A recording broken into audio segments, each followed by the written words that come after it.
Least count of instrument. ये least count किसका होता है? इंस्ट्रूमेंट का।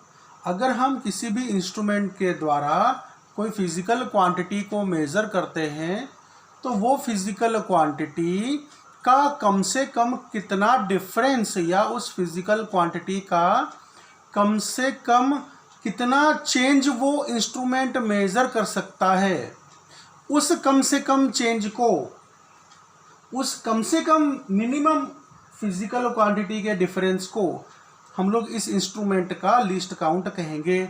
मैं आपको एक एग्जांपल देता हूँ। जैसे कि अगर मैं एक लेंथ मेज़र करना चाहता हूँ, मैं इस पेंसिल की लेंथ को मेज़र करना चाहता हूँ, तो इसको मेज़र करने के लिए अगर मैं मीटर स्केल का यूज़ करता हूँ तो ये जो मीटर स्केल है वो इस पेंसिल में आए डिफरेंस, मिनिमम डिफरेंस, मतलब ये हुआ कि पेंसिल की जो लेंथ है ना, उस लेंथ को मेज़र करने के लिए मिनिमम डिफरेंस कितना काउंट कर सकता है। तो metre scale minimum difference 1 millimetre count कर सकता है। 1 मिलीमीटर मतलब 10⁻³ मीटर। तो मैं मीटर स्केल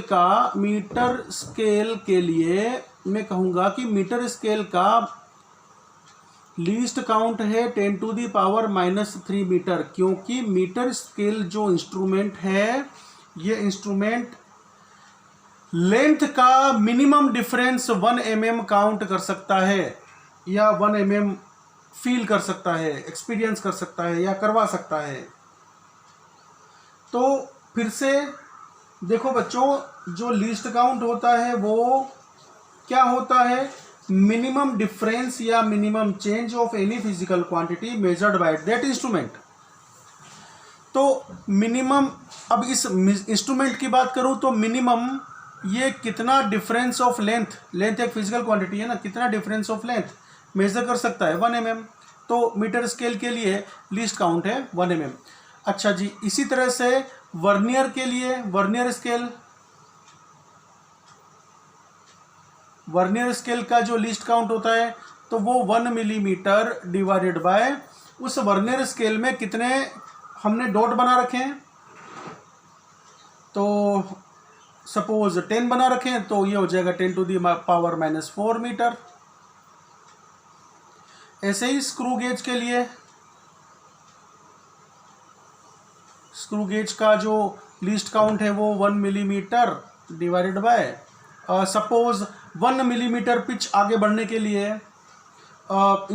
इस स्क्रू गेज में हमें घुमाना पड़ता है शाफ्ट रोटेटर को 100 डॉट घुमाने पड़ते हैं। तो ये हो जाएगा 10⁻⁻⁵ मिलीमीटर। देखो बच्चों, अलग अलग तरह की जो कंपनियां, मैन्युफैक्चरर हैं, वो अलग अलग तरह के वर्नियर स्केल बनाते हैं, जहां पर वर्नियर स्केल में जो ये डॉट काउंट्स की जो संख्या होती है वो अलग अलग हो सकती है। तो वर्नियर स्केल का लीस्ट काउंट भी अलग अलग हो सकता है। ठीक है, ये तो मैं आपको एक एग्जांपल के तौर पे बता रहा हूँ, पर मीटर स्केल के बारे में जो ये बता रहा हूँ वो तो आप खुद देख सकते हो अपने मीटर स्केल में। बच्चों, इसके बाद में हम लोग आगे बढ़ते हैं और देखते हैं कि अगला जो टॉपिक है वो है एक्यूरेसी।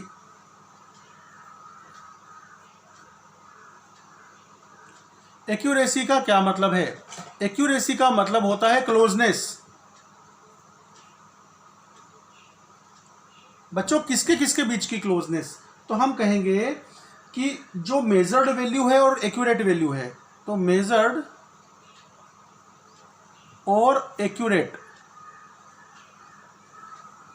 वैल्यू के बीच की जो क्लोजनेस है, ये क्लोजनेस ही एक्यूरेसी कहलाती है।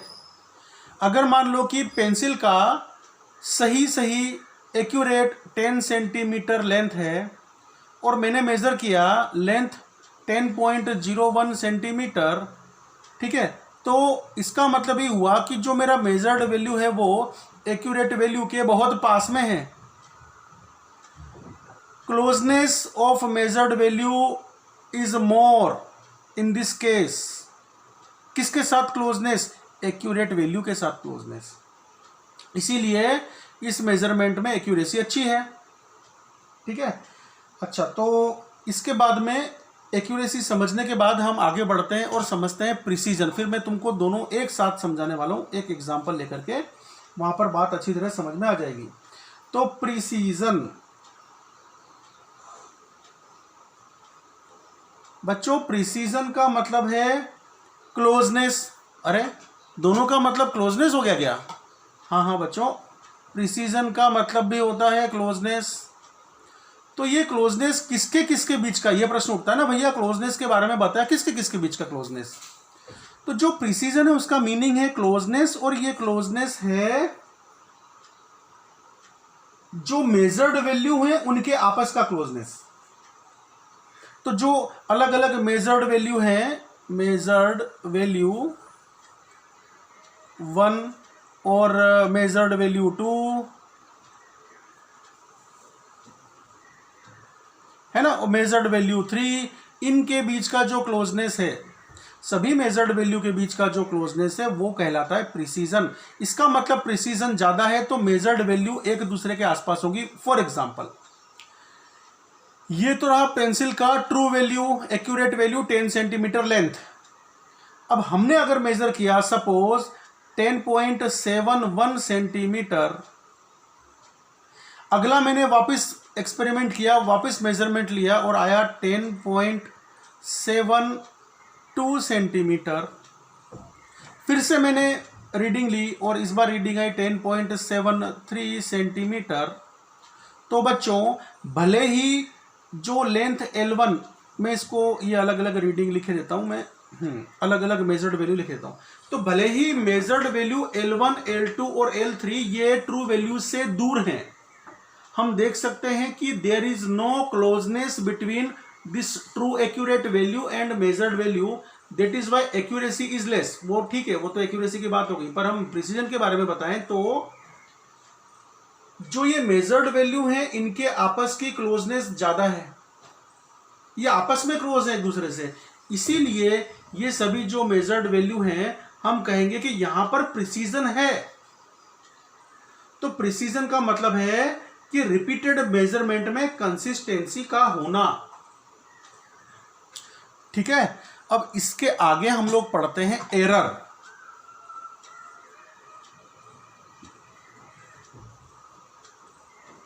एरर का क्या मतलब है? देखो बच्चों, जो ये एरर होता है ना, ये एक्यूरेसी का उल्टा होता है। जहां पर एक्यूरेसी कम होती है वहां पर एरर ज्यादा होता है, और जहां पर एक्यूरेसी ज्यादा होती है वहां एरर कम होता है। मतलब जहां पर क्लोजनेस कम है वहां पर सेपरेशन ज्यादा है, और जहां पर क्लोजनेस ज्यादा है वहां पर सेपरेशन कम है। तो एक्चुअली एरर क्या होता है? एरर होता है सेपरेशन। क्लोजनेस का उल्टा सेपरेशन या डिफरेंस।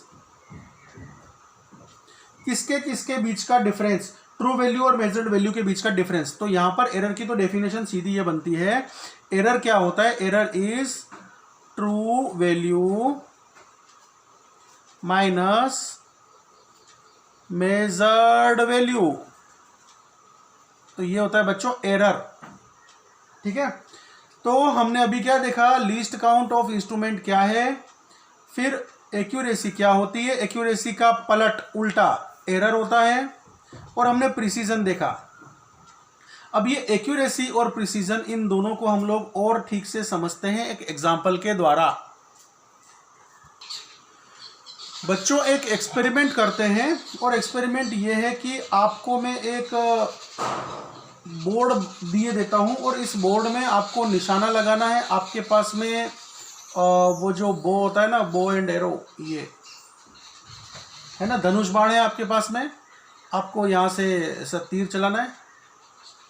ये मैंने आपको टोटल 10 नंबर ऑफ एरोज दे रखे हैं, आपको 10 बार हिट करना है।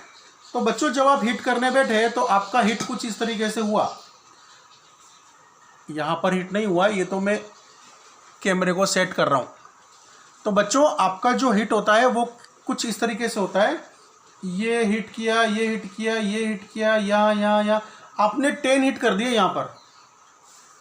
ठीक है, अब देखो फिर से हम इस एक्सपेरिमेंट को रिपीट करते हैं, और फिर से ये आपको मैं बोर्ड दिए देता हूं, टारगेट बोर्ड दिए देता हूं, आपको यहां पर हिट करना है बिल्कुल सेंटर पर। अब आपने क्या किया, फिर से ट्राई किया, और इस बार जो हिट हुआ वो कुछ इस तरीके से हुआ, यहां पर ऐसे। ठीक है ना? अच्छा, ये है प्रैक्टिकल नंबर 1, ये है प्रैक्टिकल नंबर 2। उसके बाद में आपने फिर से प्रैक्टिकल नंबर 3 किया।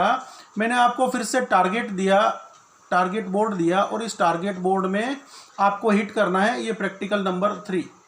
तो आपने फिर से ये 10 के 10 एरो हिट किए और कुछ इस तरीके से किए, ऐसे, ठीक है। आपके जो 10 एरो है वो यहां पर हिट हो गए, 10 के 10। अच्छा जी, अब देखो बच्चों,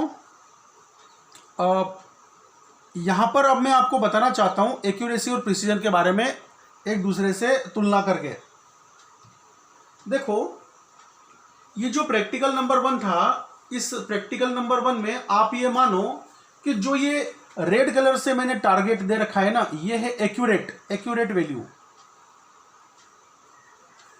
मतलब ये हुआ, ये है ट्रू वैल्यू, सच्ची वैल्यू, जो पॉसिबल, बेस्ट पॉसिबल वैल्यू है वो है ये।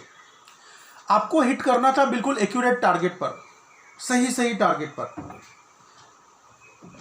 और आपका जो हिट हुआ है ना, 10 के 10 जो हिट हुए हैं वो सबके सब इस टारगेट पर ही हिट हुए हैं। मतलब कि आपके सभी तीर इस टारगेट पर ही लगे हैं, रेड टारगेट पर ही लगे हैं, या रेड बाउंड्री के अंदर ही लगे हैं। इसका मतलब ये हुआ कि आपके द्वारा जो लिया गया मेजरमेंट है, वो मेजरमेंट की सभी वैल्यूज वो एक्यूरेट जो वैल्यू है उसके साथ क्लोज हैं। इसीलिए हम कहेंगे कि यहां पर एक्यूरेसी बहुत अच्छी है, एक्यूरेसी हाई है। अब देखो बच्चों, प्रिसीजन की अगर मैं बात करूं तो यहां पर प्रिसीजन का क्या मतलब हुआ कि आपने जितने भी हिट किए हैं वो सारे के सारे जो हिट है ना, वो एक दूसरे के क्लोज हैं। तो यहां पर तो हमको दिखाई दे रहा है कि सारे के सारे जो हिट हैं वो भले ही एक्यूरेट हैं, लेकिन वो एक दूसरे के तो नजदीक है ना। तो मैं कहूंगा कि यहां पर प्रिसीजन भी अच्छा है। प्रिसीजन का मतलब हो गया कि आपके द्वारा ली हुई सारी मेजर्ड वैल्यू वो एक दूसरे के क्लोज हैं। एक्यूरेसी का मतलब हो गया कि जो आपने मेजर्ड वैल्यू ली है वो एक्यूरेट वैल्यू के क्लोज है, वो तो है, दिखाई दे रहा है।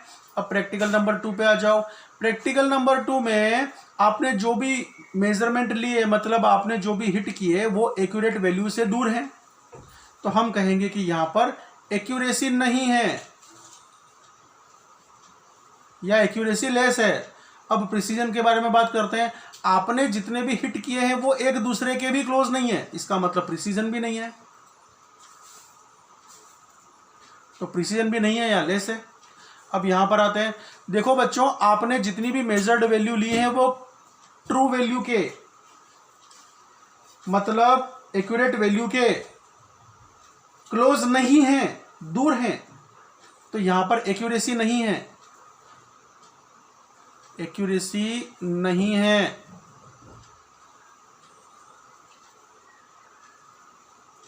ठीक है। अब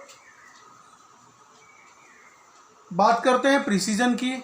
तो जितने भी आपने हिट किए ना, वो सारे के सारे हिट एक दूसरे के क्लोज हैं, इसीलिए प्रिसीजन है।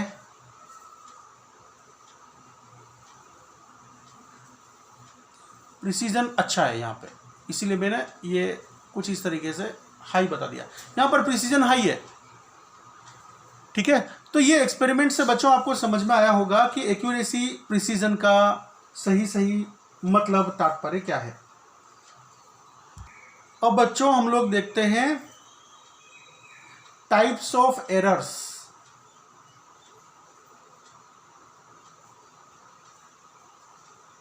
उससे पहले मैं आपको कुछ नोट डाउन करवा देता हूं। बच्चों नोट डाउन करो। एक्यूरेसी, यहां पर मैंने एक्यूरेसी को 2 तरीके से लिखा हुआ है। उसके बाद प्रिसीजन, एरर और लीस्ट काउंट क्या होता है। लीस्ट काउंट अलग अलग इंस्ट्रूमेंट में फॉर एग्जांपल मैंने बता रखे हैं। ठीक है। आप वीडियो को पॉज कर सकते हो और नोट डाउन कर सकते हो।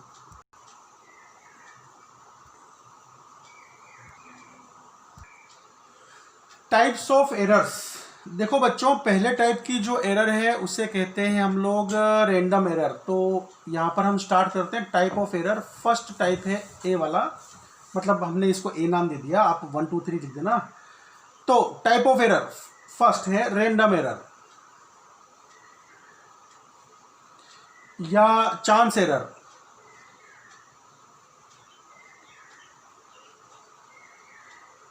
और जो दूसरे टाइप का एरर होता है वो उसे कहते हैं हम लोग सिस्टमेटिक एरर।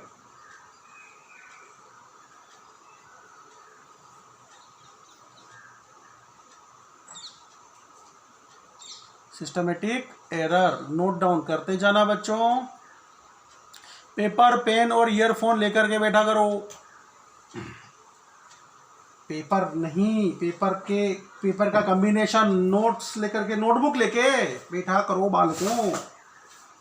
तो बच्चों आगे बढ़ते हैं और हम देखते हैं रैंडम एरर का क्या मतलब है। ये रैंडम एरर क्यों होता है? तो रैंडम एरर अननोन रीजन की वजह से होता है।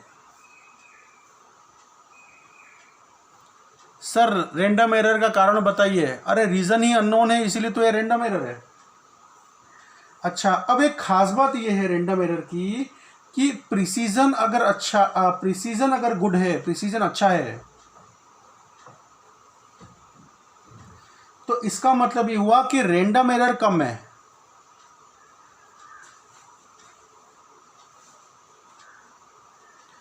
ठीक है। और प्रिसीजन अगर ठीक नहीं आ रहा है, मतलब कि जो मेजर्ड वैल्यू है वो एक दूसरे के क्लोज नहीं है, तो इसका मतलब कि रैंडम एरर ज्यादा है। अच्छा, इसके बाद आता है सिस्टमेटिक एरर। सिस्टमेटिक एरर है ना, एक खास पैटर्न में होता है। तो ये कहेंगे इसके बारे में कि इट हैव डिफाइनाइट पैटर्न। ये खास पैटर्न में क्यों होता है? ये खास पैटर्न में इसलिए होता है क्योंकि ये जो सिस्टमेटिक एरर है ना, इसके जो रीजन होते हैं क्यों सिस्टमेटिक एरर हो रही है, वो रीजन नोन होते हैं। तो सिस्टमेटिक एरर नोन रीजन के कारण होती है। बच्चों स्पेलिंग खुद देख लेना, मेरा समझाने पर ध्यान रहता है, तो लिखने में स्पेलिंग का कुछ मिस्टेक हो सकता है, वो आप खुद देख लेना। सिस्टमेटिक एरर के अलग अलग टाइप हैं, वो टाइप देखते हैं। पहले टाइप की सिस्टमेटिक एरर है, उसे कहते हैं हम लोग इंस्ट्रूमेंटल एरर। इंस्ट्रूमेंटल एरर, ये इंस्ट्रूमेंट एरर क्यों होती है? तो ये इंस्ट्रूमेंट में खामी की वजह से, इंस्ट्रूमेंट में कमी की वजह से, ड्यू टू फॉल्टी इंस्ट्रूमेंट, ये इंस्ट्रूमेंटल एरर होती है। जैसे कि आपकी मीटर स्केल कहीं साइड से टूट फूट जाए, ठीक है। उसके बाद में पर्सनल एरर।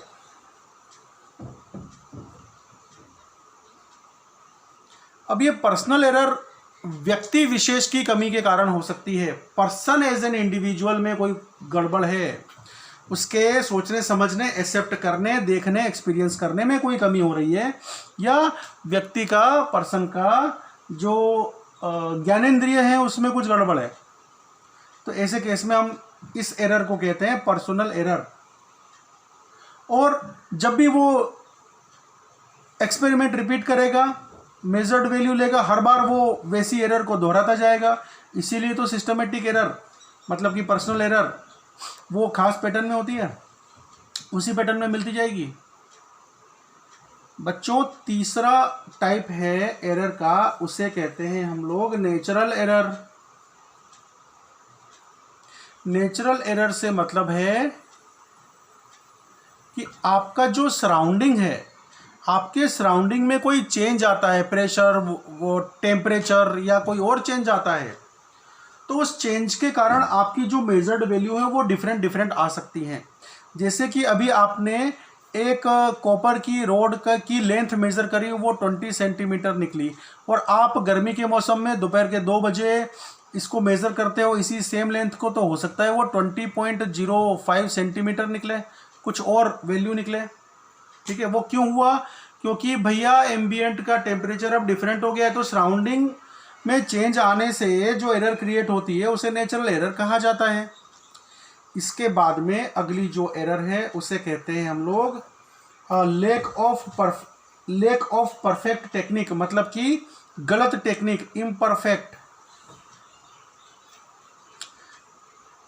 टेक्निक। स्पेलिंग खुद ही देख लेना बच्चों। इम्परफेक्ट टेक्निक, तो इम्परफेक्ट टेक्निक मापने का तरीका कुछ डिफरेंट है। जैसे कि मान लो मैं मेज़र करना चाहता हूँ किसी सिंपल पेंडुलम का टाइम पीरियड, तो मैंने क्या किया, इस पेंडुलम को मैंने ज़ोर से हिलाया और एम्पलीट्यूड बहुत ज़्यादा दे दिया मैंने। तो ऐसे केस में जब मैं टाइम पीरियड फाइंड आउट करूँगा ना, तो वो टाइम पीरियड कुछ डिफरेंट ही निकलने वाला है, जो कि मेरे फॉर्मूला से कुछ डिफरेंट होगा। तो उसका कारण ये है कि मैंने यहाँ पर इम्परफेक्ट टेक्निक यूज़ की है, मतलब मुझे इतना ज़्यादा एम्पलीट्यूड नहीं देना था, ठीक है। तो इम्परफेक्ट टेक्निक भी एक सिस्टमेटिक एरर होता है, और इन सभी एरर्स को दूर कैसे किया जा सकता है, तो आप इंस्ट्रूमेंट का फॉल्ट दूर कीजिए, पर्सनल एरर को दूर कीजिए, नेचुरल और परफेक्ट टेक्निक, इम्परफेक्ट टेक्निक को दूर कीजिए। अच्छा, अब खास बात यह है कि जब एक्यूरेसी इन मेजरमेंट, जब एक्यूरेसी बहुत अच्छी होती है, तो इसका मतलब ये होता है कि सिस्टमेटिक एरर कम है, लेस है सिस्टमेटिक एरर। इस बात को ध्यान रखना। अब इसके बाद में हम लोग पढ़ते हैं बेस्ट पॉसिबल वैल्यू का मतलब क्या है। उससे पहले आप ये नोट डाउन कर लीजिए जो अभी अभी हमने डिस्कस किया है। वीडियो को पॉज कर लेना बीच में, जिससे कि आप ठीक से नोट डाउन कर पाएँ। और जो बच्चे मेरे नोट्स लेकर के बैठे हुए हैं, तो वो अपने नोट्स में देखें, उस पर्टिकुलर पेज को खोलें जिस पर्टिकुलर पेज से रिलेटेड जो टॉपिक है वो समझाया जा रहा है। और जो बच्चे नए जुड़े हैं वो नोट्स मंगवा सकते हैं, फ़ोन नहीं करना है, मतलब कॉल नहीं करना है, मैसेज भेजना है। अब बच्चों हम लोग देखने जा रहे हैं बेस्ट पॉसिबल वैल्यू। ये बेस्ट पॉसिबल वैल्यू का क्या मतलब होता है। देखो बच्चों, मान लो कि मेरे पास में अगेन एक पेंसिल है और मैं इस पेंसिल की लेंथ मेज़र करना चाहता हूँ। ये पेंसिल किसी कारीगर ने बना दी है। अब ये पेंसिल का एग्जैक्ट जो लेंथ है, बिल्कुल सही लेंथ, वो तो भगवान जी जानते हैं। तो भैया फिर हम क्या जानेंगे और हम क्या व्यवहार करेंगे। तो हम अपने व्यवहार के लिए क्या ट्रिक यूज़ करते हैं, हम इस पेंसिल का लेंथ मेज़र करते हैं। और वो लेंथ मेज़र किया, सपोज L1, वो आया 10.09 सेंटीमीटर। उसके बाद हमने इस मेज़रमेंट को फिर रिपीट किया, मतलब कि प्रैक्टिकल को रिपीट किया, मेज़रमेंट फिर से लिया, और दूसरी बार हमने जो वैल्यू मिली हमको, वो मिली 9.99 सेंटीमीटर। उसके बाद में हमको फिर से मेजर्ड वैल्यू मिली। बार बार हम ये मेजर्ड वैल्यू निकालते हैं, और इस बार हमको मिली सपोज 10.01 सेंटीमीटर। ऐसे हमने बहुत सारी मेजर्ड वैल्यू ले ली।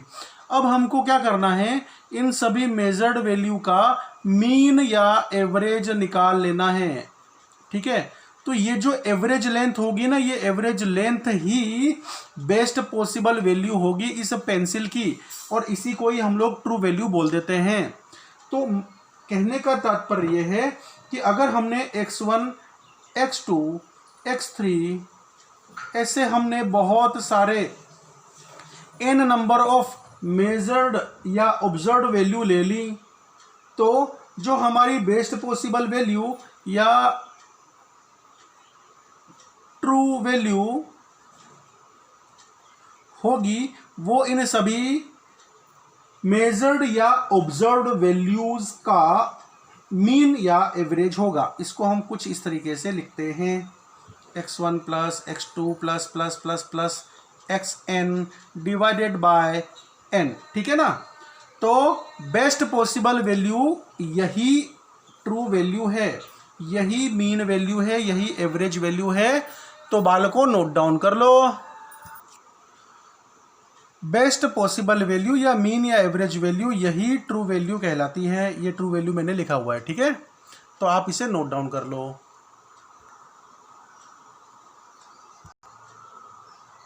आगे हम बढ़ते हैं, expression of errors in case of expression of accuracy. Accuracy से संबंधित अगर कोई हमें बात करनी है और उस केस में अगर हमें एरर्स के बारे में बताना है, डेमोस्ट्रेट करना है, तब हम क्या करेंगे? तो सबसे पहले तो हम टाइप ऑफ एरर देख लेते हैं कि किस किस तरीके से, मतलब एक्सप्रेशन के टाइप देख लेते हैं किस किस तरीके से हम लोग एक्सप्रेस करने वाले हैं। सबसे पहले बच्चों हम देखते हैं एब्सोल्यूट एरर।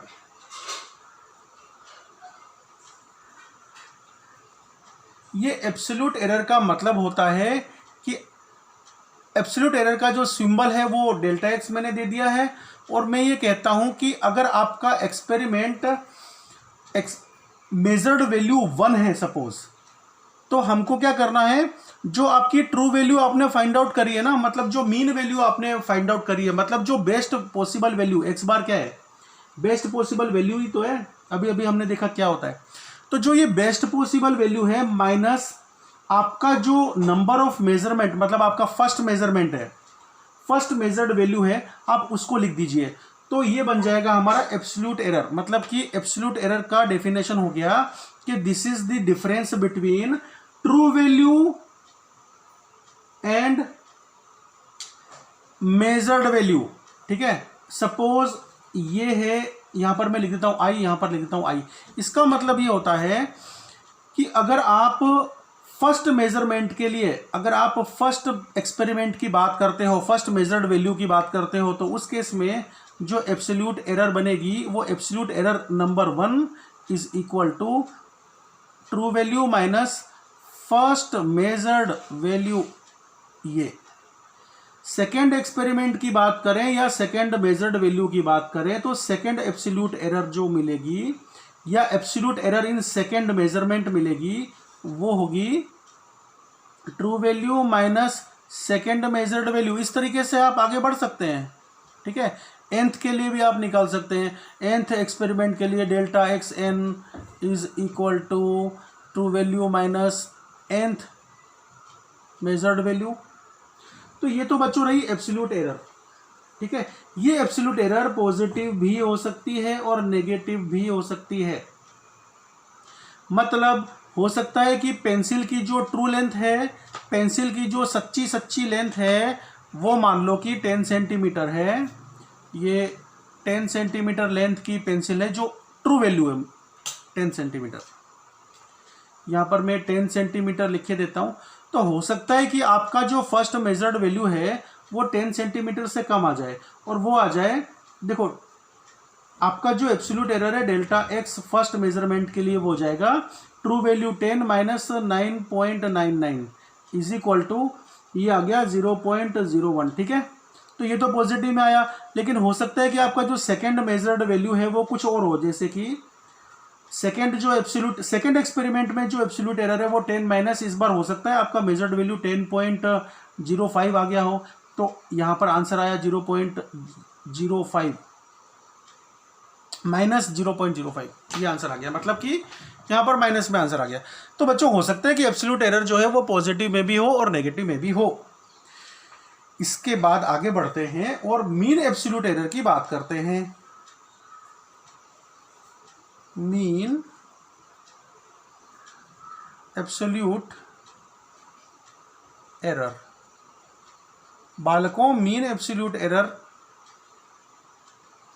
का मतलब होता है आपने जो ये जितनी भी एब्सोल्यूट एरर्स फाइंड आउट करी हैं, delta x1, delta x2, delta x3, delta xn, उन सब का एवरेज ले लो। लेकिन खास बात यह है कि जो एरर आपको एब्सोल्यूट एरर लेनी है ना, वो आपको मैग्नीट्यूड में लेनी है, मतलब केवल और केवल पॉजिटिव वैल्यू ही लेनी है। मतलब आपको डिफरेंस से मतलब है, साइन से मतलब नहीं है। जैसे मैं इसको लिख के बताता हूं, आपको अभी समझ में आ जाएगा। मीन एब्सोल्यूट एरर, सभी एब्सोल्यूट एरर का आप एवरेज ले लो, वही मीन। अरे मीन तो लिखा हुआ है ना, मीन किसका, एब्सोल्यूट एरर का मीन, एब्सोल्यूट एरर का मीन। तो वो हो जाएगा, ये मीन का मैंने सिंबल लगा दिया, delta x1 plus delta x2 plus delta x3 plus plus plus delta xn divided by n। मतलब कि नंबर ऑफ एब्सोल्यूट एरर, ये n तक आया ना। अब देखो मैं ये कह रहा था कि आपने जितने भी एब्सोल्यूट एरर लेने हैं वो बिना साइन के, मतलब कि नेगेटिव साइन यूज नहीं करना है। आपको केवल डिफरेंस से मतलब, साइन से नहीं, इसलिए मैं यहाँ पर मोड लगा देता हूँ।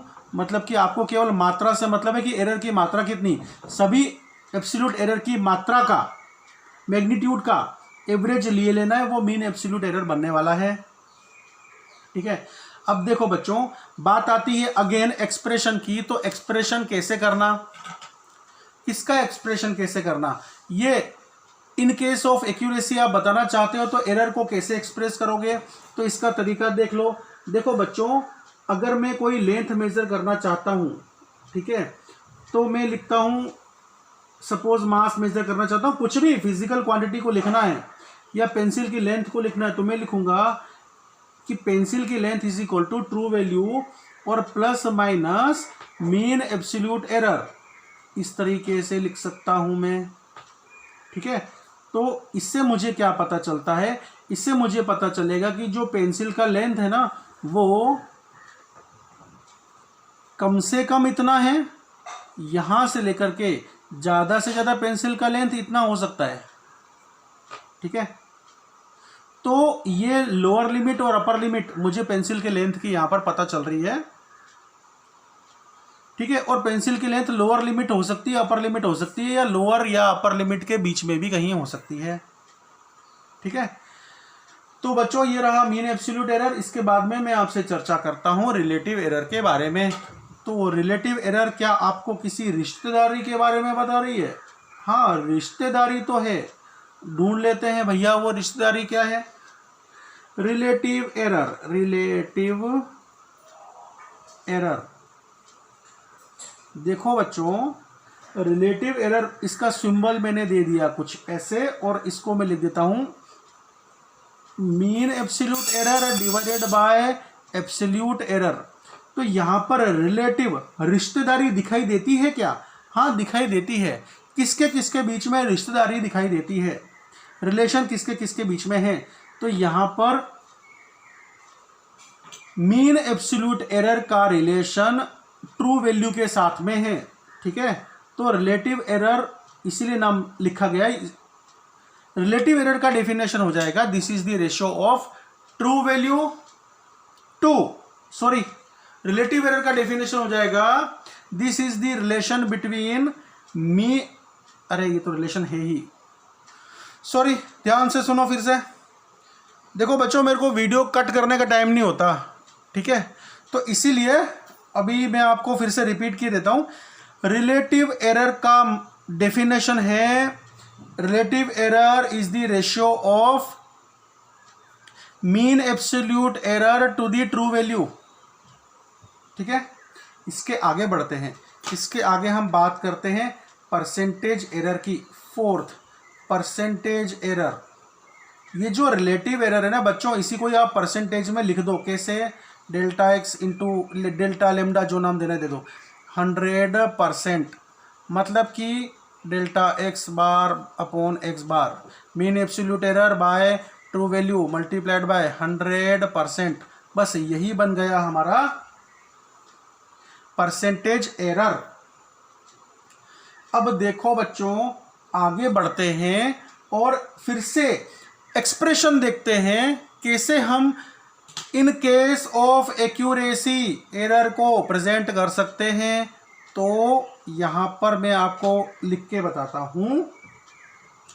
अगर मैं लिखूं कोई फिजिकल क्वांटिटी है, वो होती है ट्रू वैल्यू प्लस माइनस, मैं इसको रिलेटिव एरर की टर्म में भी बता सकता हूं, delta x bar upon x bar, मतलब कि ये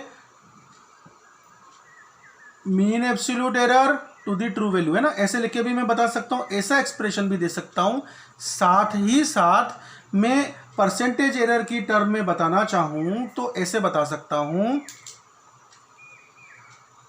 x is equal to true value plus minus mean absolute error divided by true value multiplied by 100%, मतलब कि true value plus minus percentage error, ऐसा भी लिख के मैं बता सकता हूं। तो यहां पर अगेन मुझे अपर लिमिट और लोअर लिमिट पता चलेगी उस फिजिकल क्वांटिटी की न्यूमेरिकल वैल्यू की, और ये जो फिजिकल क्वांटिटी है उसका numerical value upper limit, lower limit या उनके बीच में कहीं भी हो सकता है। अब मैं आपको क्यों बार बार बोलता हूं कि ये सब एक्यूरेसी के केस में ये इस तरीके के एक्सप्रेशन दिए जाते हैं। किस तरीके के एक्सप्रेशन? इस तरह से, और यहाँ पर मैंने ये भी एक्सप्रेशन दे रखा है इस तरह से। तो ये इसलिए बता रहा हूं क्योंकि प्रिसीजन के केस में एक्सप्रेशन थोड़े डिफरेंट है। Expression of errors in case of precision. देखो बच्चों, पहले हम यहां पर लिखते हैं एब्सोल्यूट डेविएशन।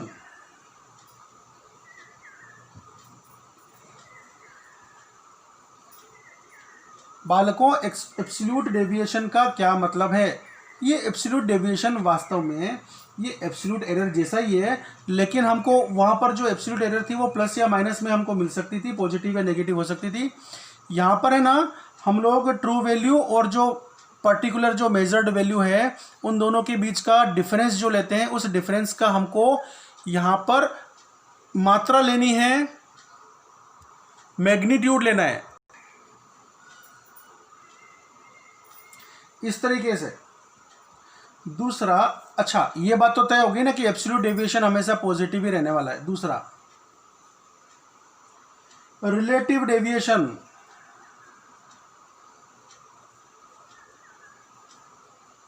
देखो बच्चों, जैसे अभी हमने एब्सोल्यूट डेविएशन पता किया ना, ये सभी जो एब्सोल्यूट डेविएशन से हम चाहें तो इनका मीन डेविएशन भी पता कर सकते हैं, लेकिन यहाँ पर मैं अभी यहाँ पर नहीं लिख रहा हूँ। रिलेटिव डेविएशन जो है वो होता है, अभी आप बस इतना समझ लो, रिलेटिव डेविएशन जो है वो होता है, आप इसका मीन निकाल लो एब्सोल्यूट डेविएशन का और डिवाइडेड बाय ट्रू वैल्यू कर दो। तीसरा जो है, थर्ड वन, वो है परसेंटेज डेविएशन। तो परसेंटेज डेविएशन, ये जो बेटा रिलेटिव डेविएशन है इसी का ही परसेंटेज करके लिख दो, D mean by true value into 100%। ठीक है। तो in case of expression of precision हम लोग एरर्स को कैसे एक्सप्रेस करते हैं, तो उसके लिए हमें ये चीजें समझनी आवश्यक है। अब मैं आपको नोट डाउन करवाता हूं, नोट डाउन कर लो। हाँ बच्चों, जो आपको बताया था मैंने, expression of error in case of expression of accuracy, absolute error, mean absolute error, relative error, percentage error. अब ये जो परसेंटेज एरर है उसको, परसेंटेज एरर को ध्यान में रखते हुए हम कैसे एक्सप्रेशन ऑफ एरर करते हैं वो भी लिखा हुआ है, वो लिखा हुआ ये रहा, नोट डाउन कर लो, पोज करते रहना बीच में। अच्छा, अब इसके बाद में प्रिसीजन के केस में expression of error. Shri Ram जय जय राम। नोट डाउन करो बालकों, absolute deviation, relative deviation, percentage deviation. चलो जी, आज की पंचायत यहां पर समाप्त करते हैं। सभी को नमस्ते, जय श्री राम।